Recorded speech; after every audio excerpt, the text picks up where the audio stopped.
कहने को तो इस घटना को बीते कई साल हो गए थे, लेकिन उस रात जो मेरे साथ हुआ, शायद मैं वो कभी ना भूल पाऊँ।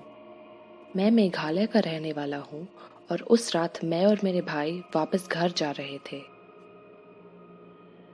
वो दोनों कार की आगे वाली सीट पे बैठे थे और मैं पीछे, क्योंकि मैं सबसे छोटा था। हमारे दोनों तरफ घना जंगल था और सामने हेडलाइट की रोशनी के अलावा एकदम अंधेरा। रात बहुत हो गई थी, शायद 12:30 बज रहे थे, लेकिन उस रात हम कोई जल्दबाजी में नहीं थे क्योंकि घर पर कोई नहीं था। हम रेडियो पर गाना सुन रहे थे जब मेरे भाई ने एक औरत को सड़क पे लिफ्ट मांगते हुए देखा। समय को ध्यान में रखते हुए हमने गाड़ी रोकने का फैसला किया। भाई ने शीशे नीचे किए और उसे अंदर बैठने को बोला। वो पीछे मेरे बगल में बैठ गई और मुझे अच्छी तरह याद है वो बहुत सुंदर थी और उम्र में काफी छोटी। मैं छोटे बच्चे की तरह उन्हें घूरता रहा। उन्होंने भैया को बोला कि उन्हें थोड़ी ही दूर उतार दें और वो वहां से अपने घर पैदल चली जाएंगी। उसके बाद टाइम पास करने के लिए हम उनके साथ बातचीत में लग गए। मुझे अच्छी तरह याद है उन्होंने हमें कहा था कि उनकी बस छूट गई थी और उन्हें घर जाने की बहुत जल्दी थी।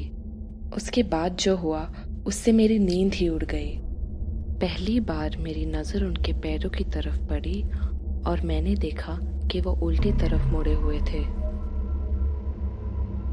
मेरी सांस सूख गई और मेरे रोंगटे खड़े हो गए। मेरी माँ अक्सर मुझे भूतों और चुड़ैलों की कहानियां सुनाया करती थी जो इंसान जैसे होते थे, उनके पैरों को छोड़ के। उनके पैर उल्टे मुड़े हुए होते थे। वो लगातार खिड़की के बाहर देखती रही और मेरी तरफ उनका ध्यान नहीं गया। मैं डर के मारे कांपने लगा और चुपचाप आंख बंद करके बैठा रहा। कुछ ही देर बाद हमारी कार रुकी। मैंने देखा कि उन्होंने गाड़ी से उतरकर मेरे भाइयों का शुक्रिया अदा किया और उसके बाद हम दोबारा चलने लगे। मैंने पीछे मुड़कर उन्हें आखिरी बार देखा। वो हमें ही देख रही थी और उनके चेहरे पर एक मुस्कुराहट थी।